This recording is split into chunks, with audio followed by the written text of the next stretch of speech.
Galnet News Digest, 30th of June 3306. We read the news so you don't have to.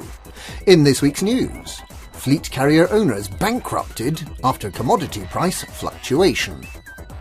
Buckyballer exposed as cheat. AXI Bays for blood.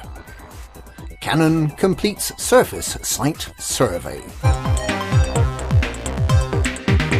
Fleet carrier owners bankrupted after commodity price fluctuation.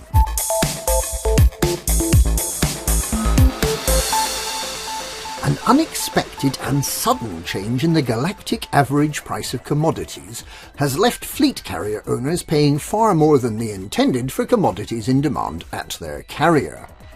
The price of mined materials has increased substantially, as have the prices of Thargoid commodities, allowing carrier owners to set far higher purchase prices for commodities they want to buy. Excitingly, the price of biowaste has increased by more than 500%, leaving it just as pointless as it was before. Fleet carrier owners will be pleased to find that the Federation and Empire are no longer insisting on painting faction logos onto the fleet carriers just because they happen to be in a superpower-controlled system, and that their paint jobs are far less likely to evaporate during a hyperspace jump. Squadron bookmarks have started working properly. The pesky orange Sidewinder has been sent back to Lave Station. And in related news, miners who quite incorrectly imagined that asteroids magically restocked with goodies if you flew away about 25 kilometres and then returned, have been proved wrong. But mining fanatics will be pleased to know that there's a far better low-temperature diamond hotspot to mine than has ever been found before, in Swoils PK-R B20-0. But it's a few jumps away, so bring a fleet carrier. Buckyballer exposed as cheat.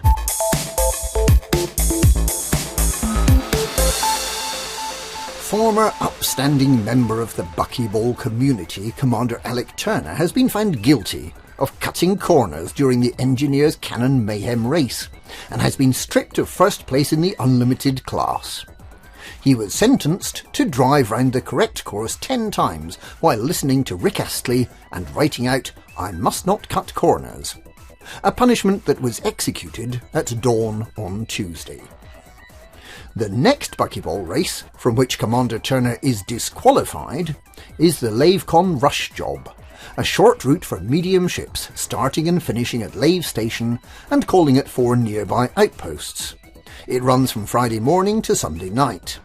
The details of the race will no doubt appear on the Buckyballers website, buckyballracing.org.uk, once a replacement for Commander Turner has been found.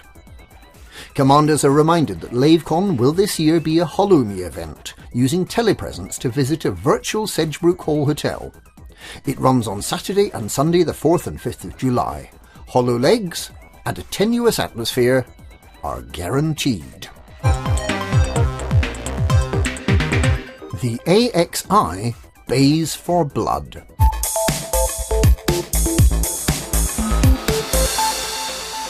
Following the recent, now apparently fixed, problem with defective fleet carrier paint falling off their carrier, the Anti-Xeno Initiative has formulated a cunning plan to paint their fleet carrier, the Astras, in Thargoid blood.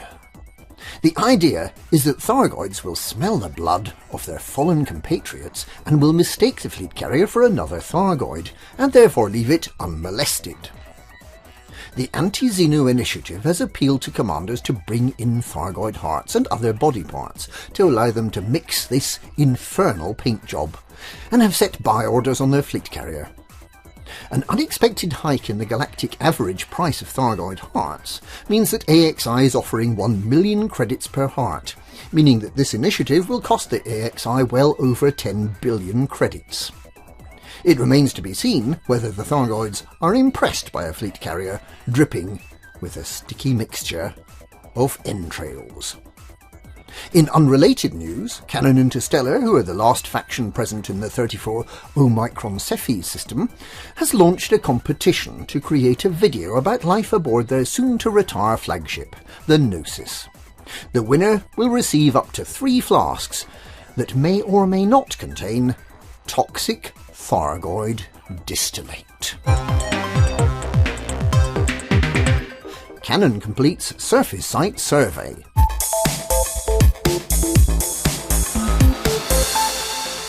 Thargoid sites can be categorised by the number of whales, tuna fish, flying ants and roaches they contain, according to a senior Canonn boffin. Senior Fellow at the Miskatonic University, Commander LCU No Fool Like One, has analysed hundreds of aerial photographs of every Thargoid structure in the galaxy, and has concluded that the number of leviathans, the lumpy whale-like structures round the sides of the site, has a direct correlation to whether the central structure is active. The sites were surveyed for the number and shape of the leviathan structures. Some sites have no leviathans at all, while others have up to 6. The sites were categorised from Type 0, no leviathans, to Type 6, 6 leviathans. Only sites with 3 or more leviathans can have an accessible and active Thargoid device. The leviathans have been subclassified into whales, tuna fish, lacewings, flying ants and roaches, and the various patterns and combinations of these components on each type of site was compared. There are 25 Type 0 sites with no leviathans, but fragments that look like bones where the leviathans should be. Despite being inactive, these sites have uplink devices, barnacle barbs and quite a few active scavengers. There are 21 Type 1 sites, 13 with a whale and 8 with a tuna fish. The 23 Type 2 sites all have both a whale and a tuna fish opposite each other, suggesting that they're related to the Type 1 sites. The 15 Type 3 sites come in 10 varieties, all with combinations of tuna fish, lacewings and roaches, but no whales, suggesting that they're not related to Type 1 and Type 2 structures. There's a massive 111 Type 4 sites, of which 86 have, clockwise, whale, ant, empty, tuna, empty, lacewing. There are 17 other combinations at other sites, but it's only the 86 that include a whale, and that may therefore be related to the Type 1 and Type 2 sites. None of the 4 varieties of Type 5 site include a whale, so they do not seem to be related to the Type 1, 2 and 4 sites, but they have some family resemblance to the Type 3 sites. The most complete structures are the 22 Type 6 sites, which contain 6 leviathans and all have the same structure: roach, tuna fish, lacewing, roach, empty, roach, flying ant, which follows the same pattern as the Type 5 sites. While there's no clear progression from the least complete to the most complete sites, there do appear to be 2 related families of Thargoid structure.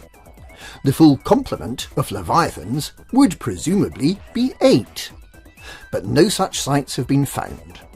If they ever are found, they will presumably be shooting at you. They might even be flying through space, and shooting at you, and launching Thargoid Medusas. Running away would be a perfectly valid option. And that's this week's Galnet News. Galnet News, we read the news so you don't have to.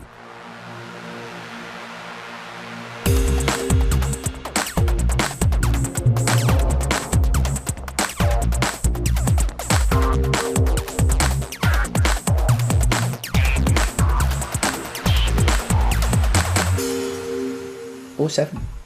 07.